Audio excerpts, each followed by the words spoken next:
নাকি আমি জানি যে আপনাদের পোল্ট্রি অ্যাসোসিয়েশনের সদস্য হয়নি। স্মরণকালের ভয়াবহ বন্যায় বিপর্যয়ের মুখে পড়েছে ফেনীর ব্যবসা খাত। এতে পোল্ট্রি খাতে আনুমানিক 400 কোটি টাকা ক্ষতিগ্রস্ত হয়েছে। রোববার বেলা 11টার দিকে শহরের একটি রেস্টুরেন্টে ক্ষতিগ্রস্ত খামারিদের ক্ষয়ক্ষতি অবহিতকরণ ও পুনর্বাসনের বিষয়ে জেলা পোল্ট্রি অ্যাসোসিয়েশন আয়োজিত সংবাদ সম্মেলনে এ তথ্য জানানো হয়েছে। সংবাদ সম্মেলনে জেলা পোল্ট্রি অ্যাসোসিয়েশনের সাধারণ সম্পাদক কামরুল আলম বলেন, জেলায় 200 ডিলারের মাধ্যমে 5000 পোল্ট্রি খামারি মুরগি ও ডিম উৎপাদন করে আসছে।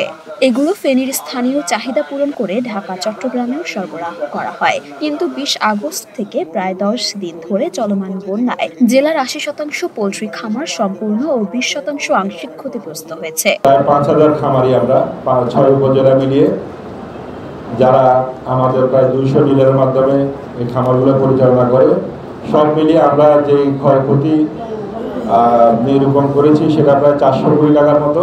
আমাদের আজকের এই সংবাদ সম্মেলনের মূল উদ্দেশ্য হচ্ছে বৃহত্তর ফেনীর খামারিদের যে ক্ষয়ক্ষতি হয়ে গেল সেটা সরকারকে যথাযথভাবে সরকার পর্যন্ত পৌঁছানো এবং এই ক্ষয়ক্ষতি কাটিয়ে ওঠার জন্য সরকারের পক্ষ থেকে যেন কিছু ব্যবস্থা নেওয়া হয়।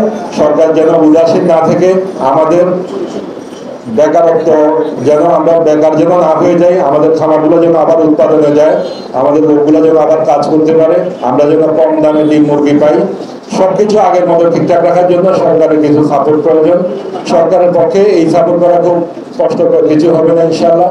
সরকার খেয়াল করলে আমরা আগের মতোই আস্তে আস্তে ফিরে যেতে পারবো। জেলা পোল্ট্রি অ্যাসোসিয়েশনের সাধারণ সম্পাদক কামরুল আলম আরও বলেন, ক্ষতিগ্রস্ত খামারি ও ডিলারদের চলমান ঋণের সুদ ও কিস্তি 2 বছরের জন্য স্থগিত করতে হবে।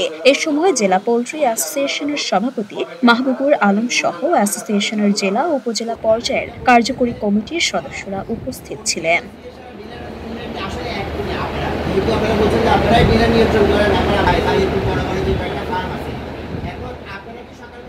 মরিয়ম মিয়া, ঢাকা পোস্ট।